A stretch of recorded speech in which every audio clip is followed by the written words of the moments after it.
be talking about the building behind us, the 600 block of Garrett.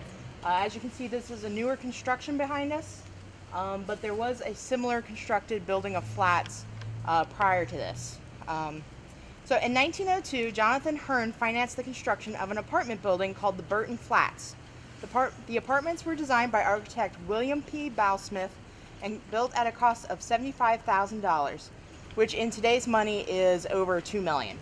It is equipped with all of the very latest improvements, such as a large refrigerator on each floor for the use of the tenants, also freight and passenger elevators complete with telephone system, electric door openers from each apartment, large storage closets, and each apartment has an iron balcony.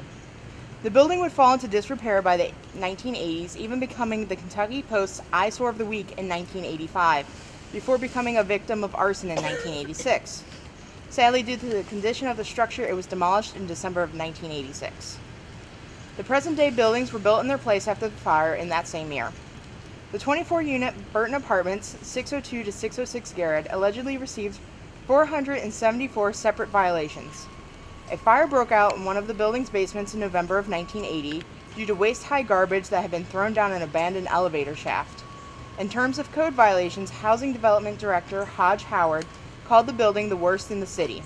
Quote, "There's raw sewage in the basement, some of the back porches are in danger of falling off, and doors open out to nowhere, where some have already fallen off."